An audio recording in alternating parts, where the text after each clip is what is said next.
Patrick was sitting in his nursing home alone when his granddaughter and grandson surprised him with a visit. Their father, Joseph, was noticeably absent, but he showed up in anger only to discover why his children had decided to see their grandfather that day and learn something important. Before we continue, please take some time to subscribe to Beyond the Ordinary, like, and share this video with your friends. It might brighten their day and inspire them to do good. Patrick sat alone in his room thinking about life and feeling sad that his family had not remembered his birthday. He was living in a nursing home because his son couldn't care for him while working and raising two kids independently. His wife left them several years earlier, and things were hard for the family. There was a knock at the door, and suddenly, Patrick's 15-year-old granddaughter Elizabeth and 7-year-old grandson Dylan burst into the room with a cake. Happy birthday, Grandpa! They yelled in unison, and Patrick couldn't have been more delighted to see them. "We're so sorry, Grandpa. We couldn't fit 76 candles on this tiny cake, but we bought it with love. Because we love you so much, Grandpa," Dylan exclaimed, and they started singing Happy Birthday in the middle of his room. It wasn't perfect or fancy, but Patrick couldn't have asked for more, except his son, Joseph, was not there with his kids.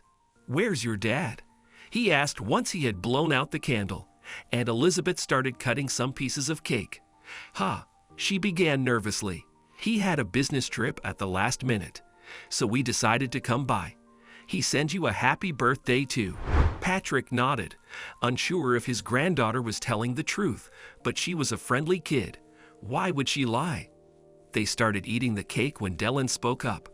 "Grandpa, the Boston Bruins are playing tonight.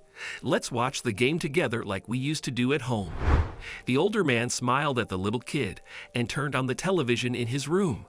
The game was in its first period, and they all sat together watching it happily.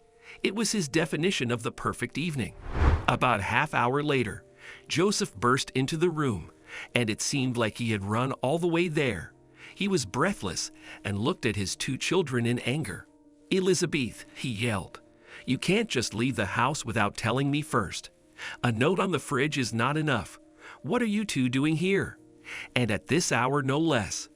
"Dad, calm down," Elizabeth soothed, with her hands raised.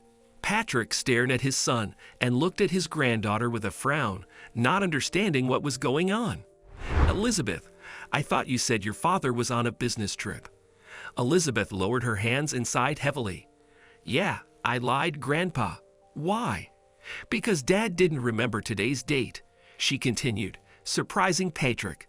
But everything finally made sense, and for some reason, he was incredibly proud of his grandchildren. "What's going on?" Joseph demanded to know, looking back and forth between Elizabeth and Patrick. "It's Grandpa's birthday, Dad. We brought him a cake," Dylan chimed in happily. "And now we're watching the game, like we did when he was at home." "Oh," Joseph muttered, his mouth open in surprise. "Dad, Jesus, I'm so sorry. I forgot." Patrick forgave him quickly because he knew that his life was hard. And the truth is that Joseph forgot about his birthday because he went on his first date in a long time. The kids went back to watching the game, and Joseph pulled his father aside for a private talk. "I'm sorry, Dad. I went on a date, and I was so nervous that I forgot. I wish we could take you out for the rest of the evening. Son, it's Ok.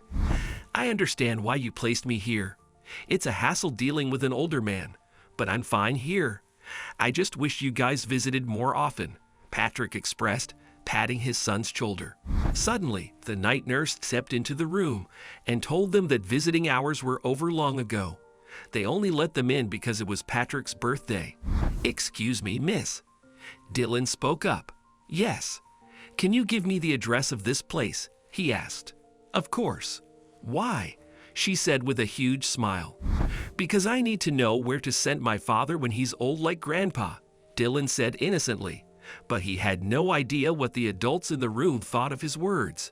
They were all shocked, and Elizabeth scolded him with a small pat on his arm.